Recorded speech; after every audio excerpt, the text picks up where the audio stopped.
అనుదినం దేవునితో.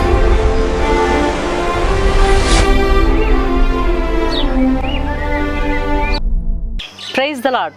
అనుదినం దేవునితోనే కార్యక్రమాన్ని చూస్తున్న మీ అందరికీ మన ప్రభువైన రక్షకుడైన యేసుక్రీస్తు ఘనమైన నామంలో వందనాలు. ఈ ఉదయకాలం దేవుని వాక్యం చూసుకుందాం. కీర్తనల గ్రంథం 127వ అధ్యాయము 2వ వచనం. గర్భఫలం యెహోవా ఇచ్చు బహుమానం. దేవుడు మనిషిని తన స్వరూపమందు తన పోలిక చొప్పున తన స్వహస్తాలతో ఎంతో మురిపంగా సృష్టించుకున్నాడు. నరుడు ఒంటరిగా ఉండడం మంచిది కాదు అని తనకు సాటి అయిన సహాయంగా స్త్రీనిచ్చి వారిద్దరిని దీవించి ఫలించమన్నాడు. దేవుడు వారిద్దరిని బహుగా ప్రేమించి వారికి బహుమానం ఇవ్వాలని ఆశించి వారికి గర్భఫలాన్ని అనుగ్రహించినాడు. అందుకే అన్ని ఫలముల కన్నా గర్భఫలం బహుశ్రేష్టమైనది. అన్ని బహుమానముల కన్నా దేవుడిచ్చిన బహుమానం బహు విలువైనది. అలాంటి విలువైనటువంటి బిడ్డలను దేవుని విలువలతో, కుటుంబ విలువలతో, ఆత్మీయ విలువలతో పెంచాల్సినటువంటి బాధ్యత ప్రతి తల్లి మీద, తండ్రి మీద ఉంది. దేవుడిచ్చినటువంటి బిడ్డలను నిర్లక్ష్యం చేసి వ్యాపారం చేసినా, సేవ చేసినా, ఉద్యోగం చేసినా మనమందరము దేవుని ఎదుట లెక్క చెప్పాల్సిందే. దేవుడిచ్చినటువంటి బహుమానమైనటువంటి పిల్లలతో మనము సమయం గడపకపోతే, వారికి మనం మన ప్రేమను, మన అనురాగమును, మన ఆప్యాయతను పంచకపోతే, దేవుని మార్గంలో వారిని నడిపించకపోతే చాలా తీవ్రమైన పరిణామాలను మనం ఎదుర్కోవాల్సి వస్తుంది. ఓ సండే స్కూల్ టీచరు తన సండే స్కూల్ పిల్లలకు ఆత్మీయ పాఠాలు నేర్పిస్తూ, దేవుడే గనక మీకు కనిపించి మీకేం కావాలో కోరుకో అంటే మీరేం కోరుకుంటారు, ఆ కోరికను పేపర్ మీద రాసివ్వండి అని చెప్పిందంట.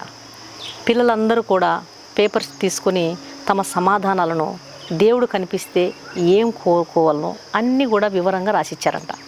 ఆ పేపర్స్ అన్నీ ఆమె తీసుకొని జవాబు పత్రాలను ఇంటికి వెళ్ళి సాయంకాలం అయిన తర్వాత పిల్లలు రాసినటువంటి జవాబులన్నీ ఒకటొకటిగా చదువుతూ ఉందంట.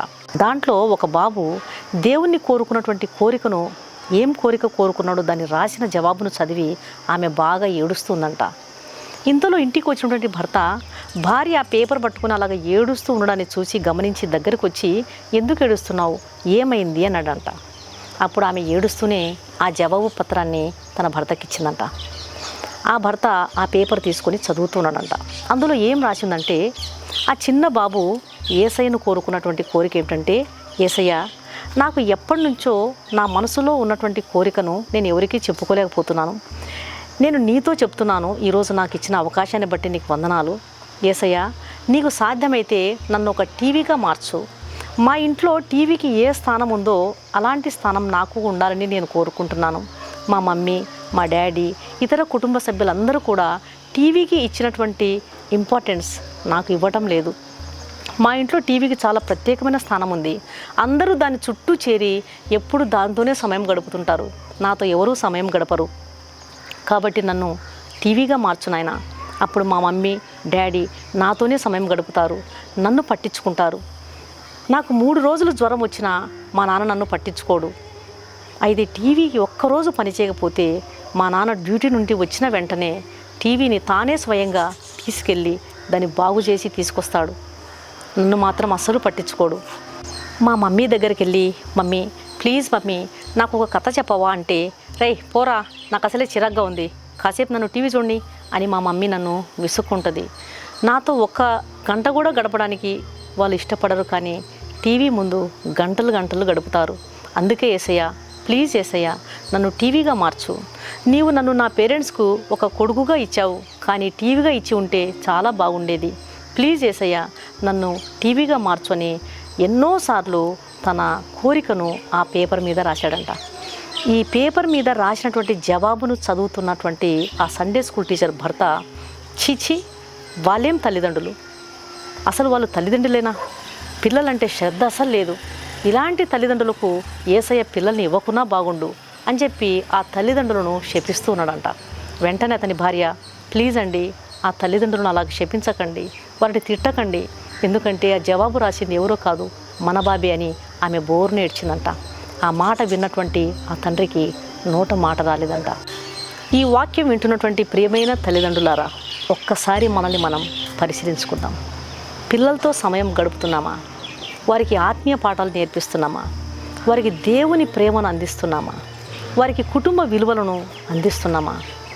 వారిని దేవుని మార్గంలో నడిపిస్తున్నామా? వారికి ప్రేమను ఆప్యాయతను పంచుతున్నామా? ఒకసారి మనల్ని పరీక్షించుకుందాం. వారితో కలిసి ప్రార్థించడానికి, వారికి ఆత్మీయ పాఠాలు నేర్పించడానికి, వారిని మంచి భక్తి పరులుగా తీర్చిదిద్దడానికి సమయాన్ని వెచ్చించకుండా, కన్న బిడ్డలతో కాలక్షేపం చేయకుండా, కన్న బిడ్డలను దేవుని సన్నిధిలో ఎదిగే విధంగా మనం శ్రద్ధ తీసుకోకుండా వ్యర్థమైనటువంటి టీవీ ముందు, సెల్ ఫోన్ ముందు కాలక్షేపం చేస్తూ ఎంతకాలం నీ జీవితాన్ని వ్యర్థపుచ్చుకుంటావు? కన్న బిడ్డల్ని పట్టించుకోకుండా ఎంతసేపు టీవీతో కాలక్షేపం చేస్తూ, సెల్ ఫోన్తో కాలక్షేపం చేస్తూ విలువైన పిల్లల బంగారు భవిష్యత్తును పాడు చేస్తారు. రేపొద్దున పిల్లల జీవితం పాడైపోయిన తర్వాత, పిల్లల జీవితాలు దేవుని మార్గం నుండి తొలగి సాతాను చేతిలో బందీలుగా వారు ఉండిపోయి నాశనం అయిపోయిన తర్వాత, పిల్లలు నాయనా, మమ్మీ, డాడీ, మీరు సెల్ ఫోన్తో గడిపిన సగం సమయమైనా, టీవీతో గడిపినటువంటి సగం సమయమైనా నాతో గడిపి ఉండింటే నా జీవితం ఇలా పాడైపోయేది కాదని వారు ఏడవక ముందే దయచేసి మీరు కన్నీళ్లతో యేసయ్య పాదాలను వేడుకోండి. బాలుడు నడవలసిన త్రోను వానికి నేర్పము, పెద్దవాడైనప్పుడు వాడు దాని నుండి తొలగిపోడని దేవుని వాక్యం సెలవిస్తుంది. పిల్లలు చిన్న పిల్లలుగా ఉన్నప్పుడే వారికి దేవుని వాక్యం యొక్క విలువ నేర్పించాలి. తల్లిదండ్రులుగా మన బాధ్యతను మనం సక్రమంగా నెరవేరిస్తే వారు దారి తప్పిపోరు. పెద్దవాళ్ళైనప్పుడు వారు తల్లిదండ్రులను నిర్లక్ష్య పెట్టేవారుగా ఉండరు.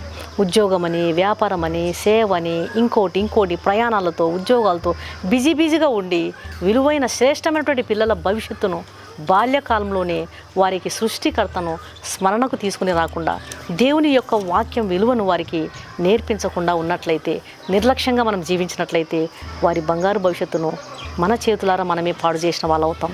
తల్లిదండ్రులు వృద్ధాప్యంలోకి వచ్చి పిల్లలు పెరిగి పెద్దవాళ్ళైన తర్వాత ప్రేమతో వారిని పోషించాలి. అంతేగాని నా బంధువులు ఏమనుకుంటారో, ఇరుగు పొరుగు వారు ఏమనుకుంటారో, నా స్నేహితులు నన్ను మంచి తల్లిదండ్రులను పోషించే అమ్మాయి, తల్లిదండ్రుల పట్ల చాలా శ్రద్ధ కలిగినటువంటి వారు అని ఇతరులు వీళ్ళు అనుకోవాలని పోషించేది కాదు. కానీ దేవుని వాక్యం నేర్పించిన నా తల్లి, దేవుని మార్గంలో ఎలా నడవాలి, దేవుని వాక్యం యొక్క విలువలను నేర్పించినటువంటి నా తండ్రి, ఎంతో గొప్ప భాగ్యవంతులు ప్రార్థించే నా తల్లిదండ్రులు, ఇలాంటి వారిని చూసుకోవడం నా బాధ్యత. ఇది గొప్ప భాగ్యమని భావించి వృద్ధాప్యంలో ఉన్నటువంటి తల్లిని తండ్రిని నిర్లక్ష్య పెట్టకుండా దేవుని వాక్యం విలువను ఎరిగినటువంటి పిల్లలు ఖచ్చితంగా అలాంటి వారిని భాగ్యవంతంగా చూసుకుంటారు, ఎంతో బాధ్యతగా చూసుకుంటారు. అలా కానట్లయితే చిన్నప్పుడే కనుక వారిని మనం నిర్లక్ష్య పెట్టినట్లయితే వారు ప్రజల కోసమో, బంధువుల కోసమో, స్నేహితుల కోసమో, ఇరుగు పొరుగు వారి కోసమో, ప్రపంచం కోసమో చూసేవారుగా ఉంటారు. కానీ దేవుని వాక్యంలో ఉన్నటువంటి ఆజ్ఞ, నీ తల్లిదండ్రులను సన్మానించుము అనేటువంటి ఆజ్ఞను నెరవేర్చేవారుగా ఉండరు. అలాంటి వారి క్రియలలో కానీ, మాటల్లో కానీ, చేతల్లో కానీ క్రీస్తు ప్రేమ ఉండదు. కేవలం యాంత్రికమైనటువంటి ప్రేమను అలాంటి వారు కలిగి ఉంటారు. అలాగా వారు ఉండకుండా ఉండాలి అంటే చిన్న వయసులోనే వారికి దేవుని యొక్క వాక్య విలువను మనం నేర్పించాలి. కాబట్టి నా ప్రియమైన దేవుని బిడ్డలారా, ఈరోజు దేవుని వాక్యం స్పష్టంగా సెలవిస్తుంది, దేవుడిచ్చినటువంటి బహుమానం చాలా విలువైనది. ఆ విలువైనటువంటి బహుమానం దేవుని కొరకే పెంచి దేవుని చేతిలో భలా నమ్మకమైన మంచి దాసుడని అనిపించుకున్నటకు ప్రభు మనకందరికీ కృప చూపునుగాక. కళ్ళు మూసుకోండి, ప్రార్థన చేస్తాను. పరిశుద్ధుడైన మా ప్రియ పరలోకపు తండ్రి, ఉదయకాల సమయంలో మీరు ఇచ్చినటువంటి శ్రేష్టమైనటువంటి వాక్యాన్ని బట్టి స్తోత్రం తండ్రి. అవును నాయన, గర్భఫలం మీరు ఇచ్చిన శ్రేష్టమైన బహుమానం, మీరిచ్చిన బహుమానాన్ని మీ కొరకు పెంచుటకు మాకు జ్ఞానాన్ని దయచేయి ప్రవ్వా. వారిని పెంచే విషయంలో కనుక మేము నిర్లక్ష్యం చేస్తే మీదట మేము లెక్క చెప్పాలని గ్రహించే కృప దయచేయండి. పిల్లలను నిర్లక్ష్యం పెట్టి సేవ చేసినా, వ్యాపారం చేసినా, ఉద్యోగం చేసినా మీదట ఖచ్చితంగా మేము లెక్క చెప్పాల్సిందే. టీవీ ముందో, సెల్ ఫోన్ ముందో, వ్యర్థమైన సంభాషణల ముందో కూర్చొని వారితో సమయం గడపకుండా, పిల్లల్ని పట్టించుకోకుండా ఉండే వారంగా కాకుండా మీ ఆజ్ఞలను, మీ మాటలను మీ బిడ్డలకు నేర్పించుటకు వారు కూర్చున్నప్పుడు, త్రోవలో నడుస్తున్నప్పుడు, పండుకున్నప్పుడు, లేచున్నప్పుడు నిన్ను గురించి, నీ కార్యముల గురించి వారితో మాట్లాడి వారిగా మమ్మల్ని ఉంచండి తండ్రి. ఈ వాక్యం వింటున్నటువంటి ప్రతి ఒక్క బిడ్డను మీరు దర్శించండి, మంచి ప్రార్థనాత్మతో నింపండి, మీ జ్ఞానం ఇచ్చి నడిపించమని యేసు నామం అడిగి వేడుకుంటున్నాను తండ్రి, ఆమేన్. ఈ వాక్యం విన్న ప్రియమైన దేవుని బిడ్డలారా, దయచేసి దేవుని వాక్యం అనేకులు విని మేలు పొందే విధంగా, రక్షణ పొందే విధంగా, మార్పు పొందే విధంగా దేవుని వాక్యాన్ని షేర్ చేయండి, ఛానల్ను సబ్స్క్రైబ్ చేసుకోండి. మీ ప్రార్థన అవసరతను కామెంట్ సెక్షన్లో తెలియజేసినట్లయితే మీ కొరకు తప్పకుండా ప్రార్థన చేస్తాం. ఈ వాక్యం విన్న మీలో ఇంకా రక్షణ పొందని వారు ఎవరైనా ఉన్నట్లయితే దయచేసి క్రీస్తు ప్రభువారికి మీ హృదయాన్ని ఇవ్వండి. పాపులను రక్షించడానికి క్రీస్తు ప్రభువారు ఈ లోకానికి వచ్చినాడు. ఆయన రక్తంలో కడుగుబడితేనే ఒక పాపికి రక్షణ, నిరీక్షణ, పాప క్షమాపణ దొరుకుతుంది. కాబట్టి ఆయన కలువరి శిలువలో తన విలువైన రక్తాన్ని, పరిశుద్ధమైన నిర్దోషమైన రక్తాన్ని ఆయన గార్చినాడు. ఆయన రక్తంలో కడుగబడండి. ఆయన ఇచ్చేటువంటి రక్షణను, ఉచితమైన రక్షణను స్వీకరించండి. ఆయన పిలుపును, ఆయన ఆహ్వానాన్ని తృణీకరించవద్దండి. ప్రభు మీ ఆత్మను రక్షించును గాక. God bless you.